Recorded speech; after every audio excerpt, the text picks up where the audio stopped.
다음 뭐 23번은 그렇게 어려운 문제가 아니어서 제가 넘어가는 거고요. 24번, 25번, 26번, 27번은 사실 이렇게 얘기하면 좀 그렇지만 실력 측정 문제죠. 그런데 저희 학생 중에서 도표 틀린 분 있더라고요. 정확하게 읽지 않아가지고.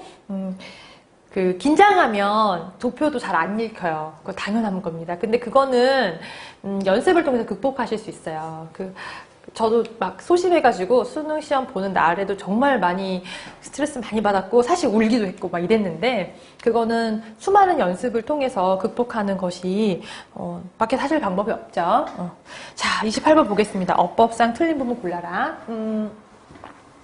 이 문제는 어법 문제라기보다 저는 어떻게 문제를 풀어주고 싶냐면 이거는 확증 편향이라고 하는 소재를 한번 공부하는 이런 시간으로 가지면 좋겠어요. 확증 편향.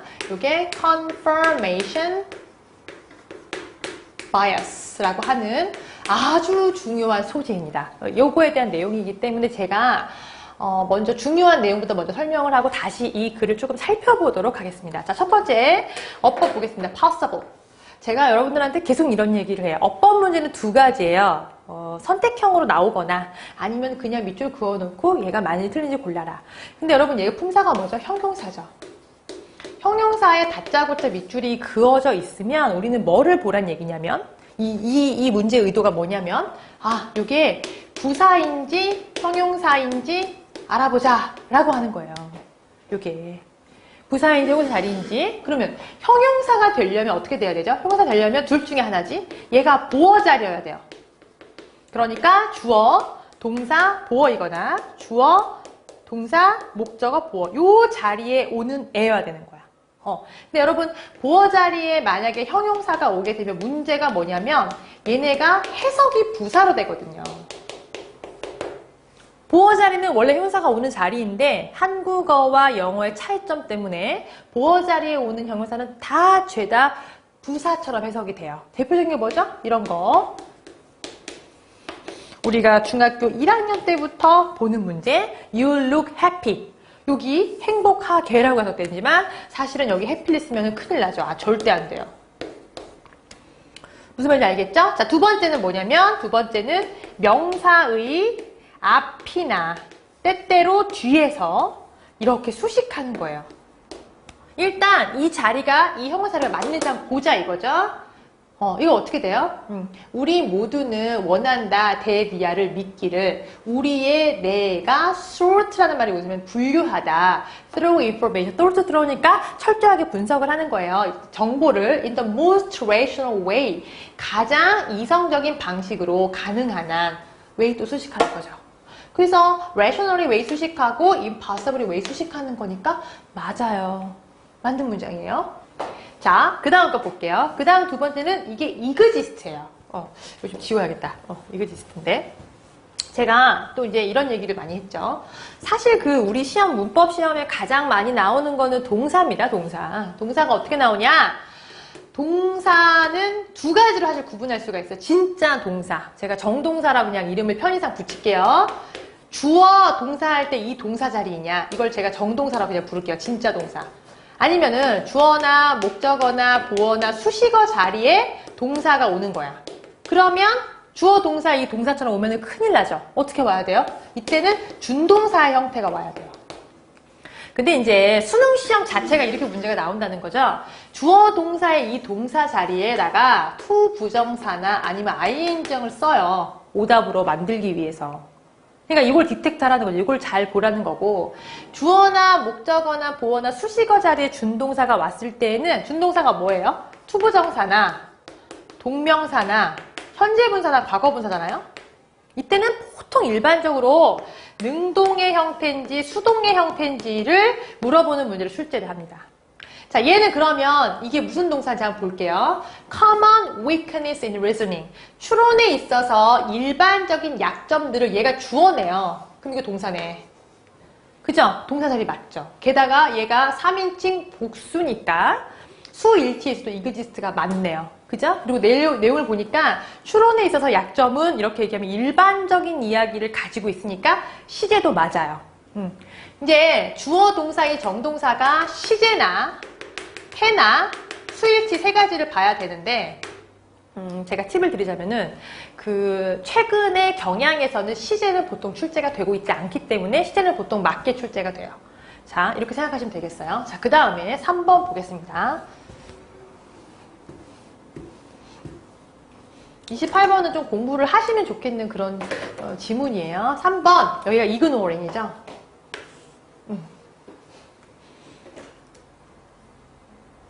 자, while 하고 ignoring 이렇게 쓴 거야. 그럼 여러분 생각을 하셔야죠. 자, 일단 이게 ing정이 나왔단 말이에요. 그죠? 준동사. ing정이 맞으려면은 우리 시험은 이렇게 나와요. 전치사 뒷자리는 맞아, 일단. 여기가 뭐 수동인지 능동인지는 한번 봐야겠으나 여기 ing정이 맞아요. 근데 while이나 if나 when 뒤에 이렇게 ing정이 나오는 경우가 있어요. 또는 pp형이 나오는 경우가 있습니다. 이건 뭔지 잠깐 한번 볼게요. 여기 나온 동사들 있죠? while이나 if나 when이 나오고 주어 더하기 비동사가 나오면, 사실 여기 비동사 나오면 일반적으로 여기가 부사구가 나오거나 또는 ing형이 나오거나 pp형이 나올 가능성이 높겠죠. 보통 그렇거든요. 그 다음에 여기 주어 나오고 동사 나오는데, 이 주어하고 이 주어가 만약에 동일한 주어다. 이 케이스에 얘를 동시에 생략을 해서 while이나 if나 when 뒷자리에 ing형이나 pp형이 남게 됩니다. 그러니까 맞죠. 맞아요. 그럼 이제 한 가지 그래도 우리가 체크해봐야 되는 거는 얘가 ignored가 아니냐 체크를 해볼 수는 있겠어요. 이게 pp형이 아니냐. 근데 이건 절대 될 수가 없어요. 왜냐하면 여러분 보세요. ing형은 능동형이고요. pp형은 수동형인데 여기 에버던스 목적어가 있잖아요. pp형이 어떻게 목적어를 취해요? 말도 안 되는 얘기지. 이거 맞아요. 그래서 정확하게 맞는 얘기입니다. 자, 그 다음 볼게요. 그 다음에 이제 이 부분이 조금, 저는 이 28번 문제 참 잘 낸 것 같아요. 왜냐면 수능에 많이 나오는 문법을 참 골고루 잘 냈어요. 볼게요. 자, 여기 볼게요. 이게 about 위치가 맞냐? 결국 이거죠. 그럼 뭐냐면은 이거지. 선행사가 나와 있어요. 선행사는 이슈죠. 우리가 기존에 가장 많이 나왔던 그 시험 문제가 뭐냐면은 이게 where인지 which인지 골라라 라고 하는 문제가 참 많이 나왔어요. 선행사 특이에. 여기서는 지금 그게 아니라 where 대신에 about which를 줬을 뿐이거든요. 이게 무슨 말이냐? 이거지. 그러니까 이게 관계대명사냐, 아니면은 관계부사냐를 물어보는 거예요. 전치사 플러스 관계대명사는 부사구거든요. 그럼 뒷자리가 어떻게 되냐면 이렇게 되는 거지. 자, 선행사가 이렇게 이슈인데 결국 이 위치가 뭘 가리키는 거예요? 이게 이슈죠. 이게 이슈를 가리키는 거야. 근데 이 뒷문장에서 얘가 만약에 관계대명사라면 이 이슈가 주어 역할이나 또는 목적어 역할을 하고 있기 때문에 이 뒷자리에서 주어 자리나 목적어 자리가 빠진 상태의 문장이 되는 거고, 그러니까 이게 완전 완벽하지 불완전한 문장이 된다고 그래서 얘기를 하는 거예요. 주어나 목적어 없기 때문에. 이 자리는 뭐가 빠져 있어요? 주어나 목적어는 그대로 있고 이 about which, 즉 다시 말하면 부사구에 해당하는 말이 없어지는 거예요. 왜 우리가 이거를 불완전한 문장이라고 부르고 얘를 완전한 문장이라고 부르느냐? 그냥 불완전한 문장, 완전한 문장이라는 기준은 주어나 목적어가 둘 다 있느냐 없느냐 제 차이예요. 얘는 불완전하지 부사구는 없잖아요. 그래서 뭘 봐야 되냐 결국은 이 이슈가 이 뒷자리에 들어갈 자리가 있는지 확인을 해보라는 얘기예요. 이 문제 자체는. 근데 이 문제는 어떻게 돼 있냐? 이 문제는 여기 보세요. People have strong opinion. 주어 자리도 그대로 있고 strong opinion, 목적어도 있어요. 들어갈 자리가 없지. 이슈가 어디 들어가겠어요. 그러니까 about issue라는 말이 뒤에 붙어야 맞죠? 사람들이 강력한 의견을 가지고 있다. 그 의견에, 그 이슈에 대해서 맞잖아요. 이슈 쟁점이라는 뜻이니까. 그래서 4번은 맞는 문장이 되는 겁니다. 자, 그 관계대명사하고 관계부사의 차이가 무엇인지 꼭 기억을 해두시고요. 잘 모르겠으면 또 질문을 하셔야 됩니다. 자, 그 다음 볼게요. 여기 to study 이게 맞는지 물어보는 거죠. 그럼 이거는 to study니까 이 자리가 투부정사가 맞느냐를 물어보는 거예요. 제가 아까도 얘기했지만 준동사나 정동사는 이렇게 동사의 형태가 출제가 됐을 경우에는 이 자리가 무슨 자리인지를 봐야 돼요. 영어 문법은 궁극적으로 주어가 올바르게 쓰였는지, 동사 자리가 올바르게 쓰였는지, 목적어, 보어, 수식어 자리가 올바르게 쓰였는지를 물어보는 겁니다. 그냥 그건 문법 다 끝이에요. 아무리 복잡한 문법이어도 그 자리가 올바르게 쓰였는지 이거 이외에 물어보는 문제는 거의 없어요. 자, 그럼 이게 무슨 자리인지 한번 볼게요. 자, but professional. 그런데 프로들, 전문가들, 어떤 전문가들? Who work to convince us of certain viewpoints를 묶어서 얘를 수식하는 거죠. 우리한테 특정한 관점을 확신시키고자 노력하는 전문가들은 이거 무슨 자리예요? 이거 동사 자리 아니야. 정동사 자리. 정동사 자리에 투부정사가 어떻게 옵니까? 말이 안 되죠. 5번이에요. 그래서 정답이 5번이 되겠습니다. 자, 일반적으로 학생들이 답지가 1번이나 5번이면 굉장히 의심을 한다는 그런 그 통계 자료가 있어요. 특히 도표 문제에서 1번이나 5번이면 거의 답이 아니라고 생각을 하는 경향이 있고 문법 문제에서도 마찬가지라 그래요. 그러지 마시고 자기 자신을 믿으세요. 자, 보겠습니다, 이제. 지금부터 제가 설명하는 거는 28번은 어법으로 설명하는 것이 아니라 지문으로 한번 보도록 하겠습니다. 얘는 소재 연계가 될 가능성이 높아요. 제가 계속 얘기하지만 자, 보겠습니다. 우리 모두는 원한다 데디아를 믿기를, 우리의 뇌가 분류하기를, 정보를 어떤 정보예요? 가장 합리적인 방식으로 가능하나, 이런 말이죠. rational이라는 단어는 합리적인이라는 단어예요. 여러분 잘 기억하셔야 됩니다. 이거랑 조금 비슷하죠? reasonable하고. 자, 반대로 수많은 연구가, 여러분 이 단어 수특에 언급된 적이 있는 단어입니다. 수많은, 누가 그런 얘기 하던데 precious가 이게 아주 귀중한이라는 뜻이잖아요. 이게 priceless가 귀중한 비슷한 단어거든요. 근데 가격이 없는, 그러니까 가치가 없다고 생각을 해. 근데 그게 아니에요. countless니까 수가 없다고 생각하는데 그게 아니라 이건 수많은이라는 뜻이에요. 그래서 countless는 numerous라는 단어하고 굉장히 비슷한 단어예요. 그러니까 셀 수 없이 많은, 이런 뜻이에요. 셀 수 없이 많은 연구가 데디아를 보여주고 있다. There are many weaknesses of human reasoning. 인간의 추론에는 많은 약점이 있다고. 여러분, reasoning이 무슨 뜻이죠?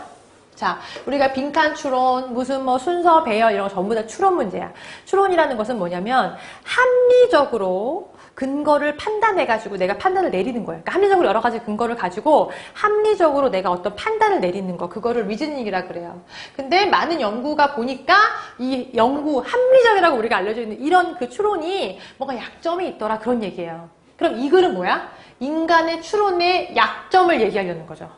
화제 제시했는데 실제로 얘기하는 건 뭐냐면은 weakness of human reasoning, 요게 토픽인 거예요. 자, 일반적인 약점, 추론 약점은 존재한다. Across people of all age and educational background. 나이하고 이 교육의 백그라운드, 모든 사람을 다 걸쳐서. 그 말은 나이가 적든 많든 공부를 많이 했든 적게 했든지 다 어때요? 추론에 대한 약점을 다 가지더라, 그런 얘기인 거야. 자, 그리고서는 예를 들면 아까 뭐라고 했냐면 여기서 weaknesses in reasoning이라고 했거든요. 추론에 여러 개 약점이 있다고 했는데 그 중에 이 사람이 예를 한 개 지금 드는 거예요. Confirmation bias is ubiquitous라고 했어요. ubiquitous는 뭐냐면 도처에 있는 이란 말이야. 도처에 있는. 이 지금 밑에 각주에 조금 그렇게 썼는데 맞는 말이거든요. 근데 이 도처에 있는. 그러니까 이게 그 중에 이 사람이 이 reasoning의 약점 중에 뭘 얘기하려는 거예요? 확증 편향을 얘기하는 겁니다. 저는 이게 confirmation bias가 확증 편향인지 알고 있지만 여러분 모르실 수도 있어요. 이게 확증이라는 뜻이죠. bias는 편견이라는 뜻인데 확증 편향 몰라도 상관없어요. 그냥 confirmation bias라고 해석하셔도 괜찮아요. confirmation bias가 여기저기 있다. 이게 이제 추론의 문제점 중에 하나예요. 자, 만약에 여기까지 여러분이 읽었어요. 그러면 이게 순서 찾기 문제였다. 그럼 뒤에 무슨 내용이 나오겠어요? 그렇지. 영어에서는 새로운 개념이 등장을 하면 그 새로운 개념에 대해서 구체적으로 뒤에 설명을 해줍니다. 이 글은 당연히 뒤에 확증 편향에 대해서 구체적으로 설명을 해줘야 맞는 글이에요. 자, 사람은 관심을 둔다는 거예요. 정보에. 어떤 정보죠? 자신들의 관점을 서포트하는 정보에. 반면에, while이 반면에 무시하는 거예요. 근거를. 그 반대되는 거는. 자, 무슨 말이야? 우리 이런 말 많이 들어봤죠. 참 사람은 보고 싶은 것만 보고 듣고 싶은 것만 듣는다 이런 얘기 많이 들어봤죠. 나한테 유리한 것만 그게 맞아. 근데 나한테 불리한 거는 내가 생각하는 정보랑 내가 생각하는 주장하고 반대되는 것을 무시하는 거예요. 지금 그 얘기를 적고 있는 거죠. 여러분 만약에 이게 다른 문제로 바뀌었다면 순서 찾기 문제라던가 아니면 어휘 문제로도 굉장히 좋은 지문이 될 수 있는 그런 지문이라고 할 수 있어요. 자, 그래서 확증 편향이라는 것은 not the same as being stubborn, 완고하거나 내가 고집을 피운다거나 아니면 it's not constrained to issue about which people have a strong opinion. 사람들이 그 강력한 의견을 가지고 있는 이슈에 대해서만 제한된 것이 아니다. 그러니까 뭐냐면은 확증 편향이라는 것은 막 성격이 엄청 강해가지고 내가 완고해가지고 난 무조건 내 말이 맞아라고 하는 사람한테 해당되는 것도 아니고 내가 어떤 사건의 의견이 강하니까 그 의견에 대해서만 확증 편향을 가지는 것도 아니라 일반적이라는 얘기인 거예요. 보통 이런 식으로 얘기를 많이 해주죠. 왜? 반론을 없애기 위해서 이렇게 그 주장을 해주는 거예요. 오히려 여러분 instead 그러면 대신에라고 해석하지 마시고 rather라고 해석하시는 게 좋겠어요. 오히려 이것은 subconscious level to control the way we gather and filter information. 우리가 정보를 모으고 여과시키는 방식을 컨트롤하는 그런 수준으로 subconscious는 잠재의식 속에 작동을 한다는 거예요. 그러니까 나도 모르게 그렇게 한다는 거지. 이걸 내가 인식하고 하는 게 아니라. 자, 우리 모두는요, are not aware of this type of flow. 봐, 이거 인식 못한다고 했잖아. 여기 보면 잠재의식이라는 말하고 내가 인식 못한다는 말을 연달아 써주고 있죠. 이게 영어란 말이에요. 영어는 이런 식으로 paraphrasing, 같은 말을 반복해서 말을 하면서 좀 더 구체적으로 서술을 해주는 거예요. 이런 종류의 결점을 여러분 flow도 수특에 나와 있는 단어입니다. 우리의 추론 과정의 결점을 이해를 못하고요. 그러나 자, 우리에게 이런 종류의 관점을 확증시키고자 하는 전문가들이 연구를 한 거죠. Research of the Human Decision. 자, 인간의 결정에 관한 연구를 했어요. 자, 참고로 얘기하자면은 on이 뭐뭇에 관하여 라는 말로 쓰여요. 특히 어떤 주제를 의미할 때. 특히 연구에, 뭐 토론 연구, 무엇에 관한 토론 연구할 때 전치사 on을 주로 쓰게 됩니다. 자, 어쨌든 자, 인간의 결정에 관한 연구를 하는 거죠. 어떤 결정이죠? Making to determine 이렇게 수식하는 거예요. How to exploit our weakness to make us more susceptible to their message. 이게 뭐예요, 그러니까? 대부분의 그렇지만 그 우리한테 이런 관점에 대해서 확신을 시키고자 연구하는 전문가들, 그러니까 확증 편향을 연구하는 전문가들은 연구를 하는데 인간의 결정에 연구를 하는 거예요. 확증하기 위해서, 판단하기 위해서 어떻게 우리의 약점을 이용하는지, 우리가 뭐 하기 위해서? 우리가 more susceptible, 이거는 취약하다 이런 말이에요. 그들의 메시지에 어떻게 더 취약하게 우리 자신을 만들면서 우리가 이런 약점을 활용하게 되는지 이렇게 얘기하는 거예요. exploit 단어 한번 볼게요. exploit 단어는 개발하다, 이용하다, 착취하다 이런 동사의 뜻을 가지고 있고요. 명사로 공적이라는 뜻이 있습니다. EBS가 굉장히 좋아하는 단어라고 할 수 있어요. 그래서 여러분 이거 정리를 꼭 해주시기 바랍니다.